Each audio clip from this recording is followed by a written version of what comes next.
ओम शांति। महाशिवरात्रि की आप सबको बधाई। 18 फरवरी 2023। अभी सुनते महावाक्य। मीठे बच्चे, तुम्हें शिरखंड होकर रहना है, मतभेद में नहीं आना है। कोई भी गंदी आदत है तो उसे छोड़ देना है, किसी को भी दुख नहीं देना है। प्रश्न, जन्म जन्मांतर के लिए उच्च पद पाने का कौन सा रहम स्वयं पर जरूर करना है? उत्तर, स्वयं के अंदर से जांच करके जो भी बुरी आदतें हैं, क्रोध आदि विकार है, उन्हें निकाल देना है, शिरखंड होकर रहना है। एक की श्रीमत पर चलना, मतभेद में न आना, कोई भी इविल बातें न सुनना न सुनाना, ये अपने ऊपर रहम करना है। इसमें जन्म जन्मांतर के लिए उच्च पद मिल जाता है। जो अपने ऊपर रहम नहीं करते वो 21 जन्मों के लिए सुख को लकीर लगा देते हैं। गीत है ओम नमो शिवाय। ओम शांति। शिव बाबा की महिमा बच्चों ने सुनी। ये महिमा कौन करते हैं और कौन जानते हैं? श्री ब्राह्मण कुल भूषण अर्थात नई मनुष्य सृष्टि के संप्रदाय जिन्हें परमपिता परमात्मा ने अपना बनाया है या जन्म दिया है वही जानते हैं, क्योंकि पहले पहले इस सृष्टि में वही ब्रह्मा द्वारा जन्म लेते हैं। जैसे तुमने पहले पहले जन्म लिया है परमपिता परमात्मा से, तो वह है सभी का सहायक, सारी दुनिया का सहायक, सभी दुख दूर करने वाला है। मनुष्य बहुत दुखी है क्योंकि अभी है कलयुग का अंत, तो सभी का सहायक बनते हैं। फिर भी अक्षर है ना आम और खास, तो खास भारत का है। उनमें भी खास जो बहुत जन्मों के अंत के जन्म में आकर मिलते हैं, अर्थात जो पहले पहले सृष्टि पर आते हैं। बहुत बच्चे जानते हैं तो कैसे सबका सहायक आकर बनते हैं, भगत भगवान को याद करते हैं, परंतु भगवान को जानते नहीं है। जब भगवान को ही नहीं जानते हैं तो भगवान जो नई ब्राह्मण मुख वंशावली रचते हैं उनको भी नहीं जानते। परमपिता परमात्मा आकर पहले पहले ब्राह्मण संप्रदाय रचते हैं, यह कोई को पता नहीं है। आदि सनातन देवी देवता धर्म तो है सतयुग में, बाकी संगम युग को भूल गए हैं, क्योंकि गीता के भगवान को ही द्वापर में ले गए हैं। सतयुग के आदि और कलयुग के अंत के संगम का किसी को पता नहीं है, न गीता के भगवान को जानते हैं। गीता तो है ही सभी शास्त्रों की माता पिता। ऐसे नहीं कि सिर्फ भारत के शास्त्रों की माता पिता है, नहीं, जो भी बड़े बड़े शास्त्र सारी दुनिया में है सभी की माता पिता है। भगवानु आज मैं तुमको फिर से सहज रागजो सिखाता हूँ, जिसको फिर गीता का नाम दिया है। तो अपने को ही कहना पड़ता है कि हम नई गीता सुनाते हैं, पुरानी गीता तो खंडन की हुई है। यह तो भगवान खुद अपने मुख कमल से बैठ सुनाते हैं। तुम्हारी बुद्धि में परमपिता परमात्मा शिव ही याद आता है। वह स्वर्ग का रचयिता, सबका सहायक। श्री कृष्ण को सभी का सहायक नहीं कहेंगे। भगवान सृष्टि का रचयिता एक ही है, श्री कृष्ण तो स्वयं रचना है। बगीचे का फर्स्ट क्लास फूल है। परमपिता परमात्मा को भगवान भी कहते हैं, खिवैया भी कहते हैं। मनुष्य तो समझ न सके कि खिवैया कैसे हैं। बरोबर असार संसार से ले जाकर फिर यहाँ नई दुनिया में भेज देते हैं। यहाँ ही फूलों का बगीचा बनाते हैं। सभी बच्चे जो भगत बन गए हैं असुल भगवान की संतान थे, उनको माया दुखी बनाती है। भगवान तो है ही एक, वह सभी भक्तों को जरूर सुख देता है। कोई भी किसी को सुख देता है तब उनको याद करते हैं। स्त्री पति को अथवा बच्चा बाप को अथवा दोस्त को याद करते हैं, जरूर उसने सुख दिया होगा। भाई से भी दोस्त प्यारा होता है, क्योंकि सुख देते हैं तो सुख देने वाले को ही याद किया जाता है। अभी सारी सृष्टि के मनुष्य भगत है। मनुष्य के ही 84 जन्म गाये हुए हैं, कुत्ते बिल्ली के 84 जन्म नहीं गए कहेंगे। गाया भी गया है कि आत्मा परमात्मा अलग रहे।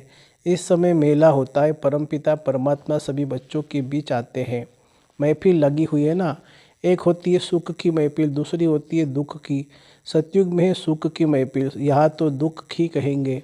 कोई मरते हैं तो भी दुख की महफिल लग जाती है। कोई बड़ा आदमी मरता है तो शोक में झंडा नीचे कर देते हैं, तो दुख की महफिल हुई ना। भगत बहुत दुखी होते हैं तो भगवान को याद करते हैं, परंतु उनको जानते बिल्कुल नहीं है। कहते भी है उसने पैदा किया, आखिर भी उसको जानेंगे या नहीं। अंत में गायन करते हैं, भगवान तेरी लीला अपरंपार है। महिमा गाई हुई है। तुम जानते हो, बाप नहीं होता तो सृष्टि चक्र का राज कौन समझाता, कौन हमको चक्रवर्ती बनाता। अब संगम पर तुम सदा के लिए दुख से छूटने का प्रयत्न कर रहे हो। संगम युग कोई बड़ा नहीं है, अपना यह नया जन्म है। यह छोटा सा युग है। हम बच्चों के पुरुषार्थ के लिए बड़ा इम्तहान है। इनकी सब्जेक्ट सभी इम्तहानों से न्यारी है। 5 विकारों पर जीत पानी है। बहुत मनुष्य कहते पवित्र रहना तो असंभव है। ग्रस्त व्यवहार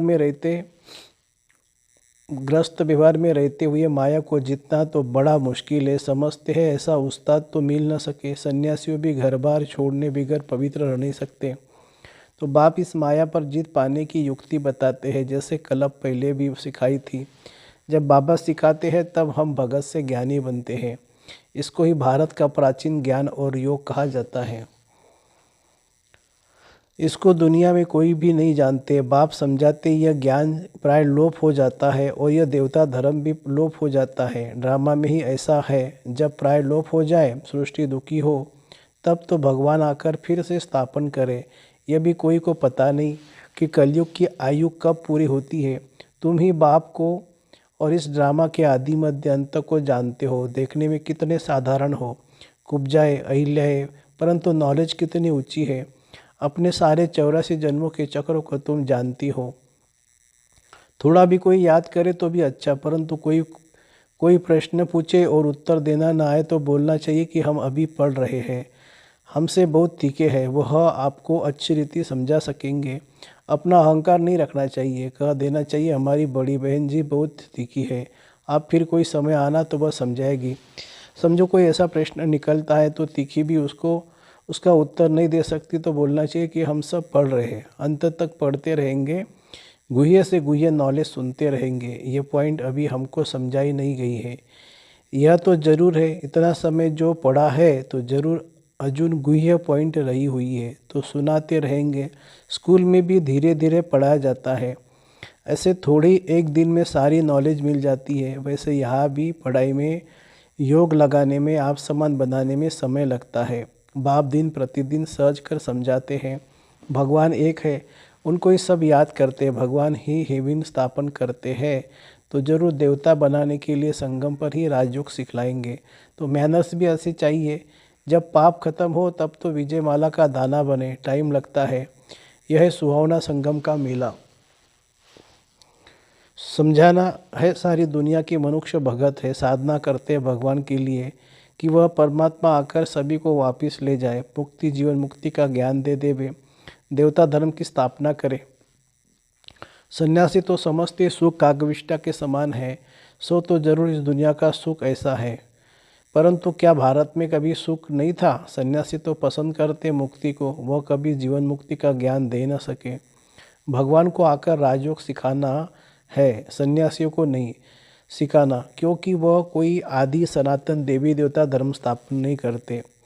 अभी सब कहते भी है कि एक मत हो, परंतु इस दुनिया में तो एक मत हो न सके, अथाह मतें हैं। माता पिता भाई बहन काका मामा आदि सब अनेक मत देने वाले हैं।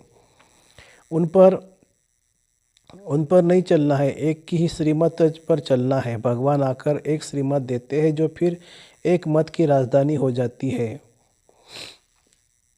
देवी देवता सदैव श्रीखंड रहते हैं। यहाँ तो बहुत लड़ते झगड़ते रहते। शास्त्रों में भी है कि कौरव पांडव दिन में लड़ते थे, रात को श्रीखंड हो जाते थे। यहाँ भी बच्चे समझते कि हमारे में क्रोध का अंश या आ गया, बाबा हम आपसे माफ़ी मांगते हैं।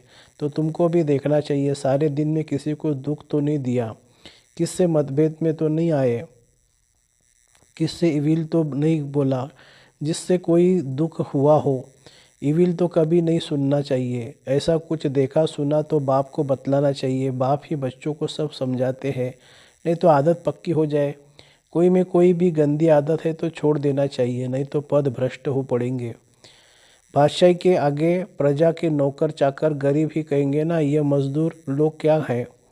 वहाँ भी मकान वाले तो होगे ना। तो बाप समझाते कभी लून पानी नहीं होना चाहिए, क्रोध करना बहुत बुरा है। जन्म जन्मांतर के सुख को लकीर लग जाती है। अपने ऊपर रहम करते रहो, ज्ञान मार्ग में मैनर्स बहुत अच्छे चाहिए। 5 भूतों को भगाते रहो। बाप श्रीमत देते हैं और क्या करेंगे, बहुत लिखते भी है कि बाबा हमारा क्रोध छूट गया, बीड़ी पीना आदि गंदी आदतें छूट गई, तो गोया अपने अपने पर रहम किया ना। अब हेवनली गॉड फादर स्वर्ग का पद प्राप्त कराने हमको पढ़ा रहे हैं, ऐसा बुद्धि में आता है। यह नशा रहना चाहिए। जितना याद करेंगे उतनी खुशी रहेगी। भगवान को सभी तो नहीं जानते, परंतु न जानते भी कल्याण तो सभी का होना है। सभी को यह पता पड़ जाए कि भगवान आया है तो यहाँ भीड़ मच जाए। चींटियों मिसल आकर इकट्ठे हो भीड़ मिल भी न सके, इसलिए बड़े कायदे से यहाँ यह ड्रामा बना हुआ है। अच्छा, मीठे मीठे सिखिलदे बच्चों प्रति माता पिता बाप दादा का याद प्यार और गुड मॉर्निंग। रूहानी बाप की रूहानी बच्चों को नमस्ते। हम रूहानी बच्चों की रूहानी माता पिता बाप दादा को याद प्यार, गुड मॉर्निंग और नमस्ते बाबा नमस्ते। धारणा के लिए मुख्य सार। ज्ञान और योग सीख। भगत से ज्ञानी तो आत्मा बनना है। गृहस्थ व्यवहार में रहते माया को जीतना है, पवित्र जरूर बनना है। दूसरी पॉइंट, ज्ञान मार्ग में बहुत अच्छे मैनर धारण करने हैं, बहुत मीठा निरंकारी बनना है, इविल बातें नहीं बोलनी है, मतभेद में नहीं आना है। वरदान, समेटने की शक्ति द्वारा पेटी बिस्तरा बंद करने वाले समय पर एवर रेडी भव। एवर रेडी उसे कहा जाता है जो समेटने की शक्ति द्वारा देह के संबंध पदार्थ संस्कार सबका पेटी बिस्तरा बंद करके तैयार हो जाए। इसलिए चित्रों में भी समेटने की शक्ति को पेटी बिस्तरा पैक किया हुआ दिखाते हैं। संकल्प भी ना है कि अभी यह करना है, यह बनना है, अभी यह रह गया है, सेकंड में तैयार, समय का बुलावा हुआ और एवर रेडी, कोई भी संबंध व पदार्थ याद न आए।